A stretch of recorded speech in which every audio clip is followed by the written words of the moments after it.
Le vote sur le projet de loi du NPD qui exigerait le bilinguisme des futurs juges à la Cour suprême va avoir lieu ce soir à la Chambre des communes. C'est la 4e fois qu'un projet de loi comme ça est présenté par le NPD et tout indique que lui aussi va finir par mourir au feuilleton.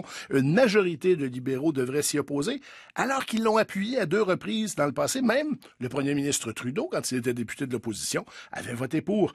Ce projet de loi, cette fois-ci parrainé par le néo-démocrate François Choquette, modifierait la loi sur la Cour suprême en ajoutant aux conditions de nomination que les personnes retenues doivent comprendre le français et l'anglais sans l'aide d'un interprète. On va en parler avec Stéphane Beaulac. Il est directeur de l'Observatoire national en matière de droit linguistique et professeur à la Faculté de droit de l'Université de Montréal. Monsieur Beaulac, bonjour. Bonjour, M. Auger.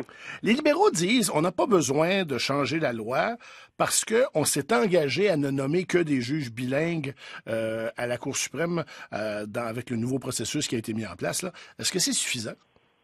Ben, c'est suffisant pour le moment pendant que les libéraux sont en place, mais pour assurer la pérennité de la pratique, c'est-à-dire de nommer des juges à la Cour suprême du Canada qui sont bilingues, ça serait une excellente chose que de le codifier dans un texte de loi, que de modifier la loi sur la Cour suprême du Canada, parce que gouverner, on le dit souvent, c'est prévoir, puis prévoir aussi qu'on ne sera pas au pouvoir éternellement. Donc, pour que ça soit formellement confirmé, et il y a aussi l'aspect symbolique de la chose qui est importante de souligner, c'est-à-dire que ça enverrait un message fort, clair, qui devrait être entendu d'un océan à l'autre, pan-canadien, pour que les futurs juristes ambitieux, peut-être pensant aller à la Cour suprême du Canada, se mettent à apprendre davantage la seconde langue officielle du pays. Ouais.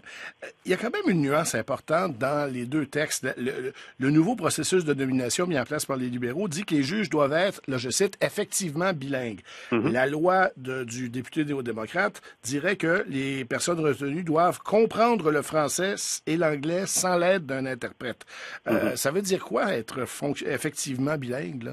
Oui, ben c'est certain que le projet de loi tel que formulé est plus précis.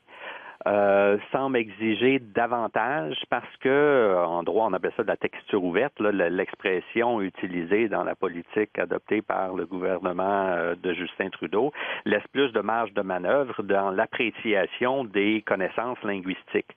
Or, le projet de loi donnerait plus, finalement, de standards, de normes précises pour vérifier le caractère réellement bilingue des juges qui seraient nommés à la Cour suprême du Canada. Il y a des gens qui disent de toute façon, il y a la traduction simultanée à la Cour suprême, c'est suffisant, non? Ben, écoutez, ça c'est l'aspect technique. Je pense qu'il y a eu des études montrant justement que l'efficacité des travaux devant un tribunal, puis ici je dirais a fortiori quand on est à la plus haute instance du pays, c'est-à-dire à la Cour suprême du Canada, il y a des embûches quand on doit avoir recours à la traduction simultanée. Puis même moi j'ajouterais, M. Auger, que quand on est au plus haut tribunal du pays, à la Cour suprême du Canada, il en relève de la fonction judiciaire d'être en mesure d'interpréter et d'appliquer le droit qui est officiellement bilingue dans plusieurs juridictions, dont les lois au fédéral. Donc, pour être en mesure de le faire de façon compétente, on devrait avoir les connaissances linguistiques. Le gouvernement souscrit à l'objectif du projet de loi qui s'appelle C-203, là. Ils ont voté pour les libéraux quand ils étaient dans l'opposition. Là, ils disent que on ne peut pas l'appuyer au nom du respect de la Constitution. Ça pourrait provoquer des controverses inutiles, des contestations judiciaires très longues. Il y a l'avocat qui avait amené la cause du juge Nadon en cours qui dit non, il faut un amendement à la Constitution, pas juste à la loi sur la Cour suprême. Qu'est-ce qu'il en est de tout ça? Écoutez, ça, c'est une lecture très généreuse, peut-être trop large, je dirais plusieurs, de la décision dans l'affaire Nadon, qui essentiellement est vue comme cristallisant à tout jamais les conditions requises actuellement par la loi sur la Cour suprême du Canada pour une nomination à la Cour suprême. Or, ce n'est pas ma lecture. Je pense que c'est une compréhension minoritaire paritaire de l'héritage de l'arrêt Nadon. Autrement dit, il y a de la marge de manœuvre pour modifier la loi sur la Cour suprême et particulièrement les exigences pour être nommé à la Cour suprême du Canada sans tomber dans l'arène du droit constitutionnel et des amendements, modifications nécessaires. Oui. Il y a un de vos collègues, Sébastien Grandmont de l'Université d'Ottawa, qui dit on devrait faire un renvoi à la Cour suprême, donc demander à la Cour suprême de statuer sur la constitutionnalité de cette possibilité-là pour avoir un avis définitif. Est-ce que c'est une bonne idée? Ben oui, c'est certain qu'il y a une zone grise. Il y a un point d'interrogation et qui est soulevé justement régulièrement. Et surtout, je soulignerai au Canada anglais parce que, disons-le, c'est très asymétrique la résistance à une exigence formelle de bilinguisme pour fin de nomination à la Cour suprême du Canada. On ne s'objecte pas ou peu au Québec et les voix qui s'élèvent, c'est plutôt au Canada anglais. Et d'avoir une clarification sur des limites que la Constitution pourrait, puis je le mets vraiment au conditionnel, imposer à une telle exigence. Si on avait un avis consultatif, un renvoi à la Cour suprême, ben ça réglerait la question. L'ancien gouvernement, celui de M. Harper, refusait ça en disant ça va exclure de très bons juristes pour la magistrature. Est-ce qu'il n'avait pas un peu raison? Non, mais écoutez, ça c'est, encore une fois, pour en revenir à l'argumentaire qui nous vient surtout des provinces majoritairement anglophones, c'est cette tendance, cette, je dirais, détestable manie, à mon avis, de dissocier les connaissances des langues de la compétence en droit.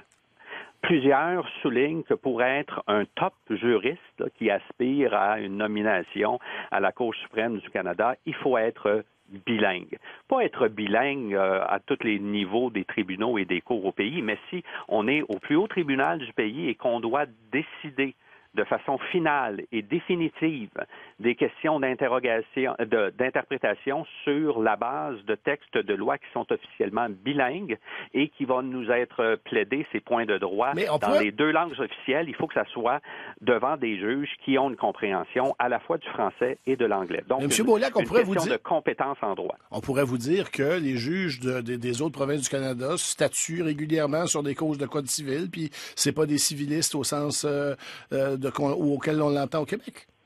Oui, mais vous voyez, la compréhension de l'autre tradition juridique, c'est-à-dire pour un common lawyer du droit civil et vice-versa, bien, ça peut être expliqué, ça peut être articulé dans des arguments, mais de comprendre, c'est vraiment un moyen de communication, la langue, là. D'être en mesure d'apprécier dans la langue que c'est exprimé les différents arguments, que ce soit en droit civil ou en common law. À mon humble avis, c'est une compétence qui fait partie de ce qui est requis pour être nommé à la Cour suprême du Canada. Puisqu'on y est à proposer d'amender la loi sur la Cour suprême, on sait que Mme McClatchy va quitter la Cour à la fin de l'année. Est-ce que ce serait pas le temps de mettre formellement dans la loi ce qui est une tradition actuellement, c'est-à-dire l'alternance entre un juge francophone et anglophone au poste de juge en chef? Bon, c'est certain, tant qu'à rouvrir le débat sur différents aspects quant à notre plus haut tribunal du pays, on pourrait le faire. Toutefois, M. Auger, je dirais, il faut faire attention quand on parle de tradition d'alternance, parce que quand on se rapporte même à l'intérieur de l'histoire récente des nominations du juge en chef à la Cour suprême du Canada, il y a eu, dans les années fin 70, début des années 80, deux juges de langue anglaise, les juges Borrell-Laskin et Dixon, qui ont été nommés comme juges en chef du Canada. Donc, alternance, oui, depuis les 15-20 dernières années, mais je suis pas certain que la pratique l'exige. Bon. Stéphane Beaulac, directeur de l'Observatoire national en matière de droit linguistique et professeur à la Faculté de droit à l'Université de Montréal. Merci beaucoup d'avoir été avec nous.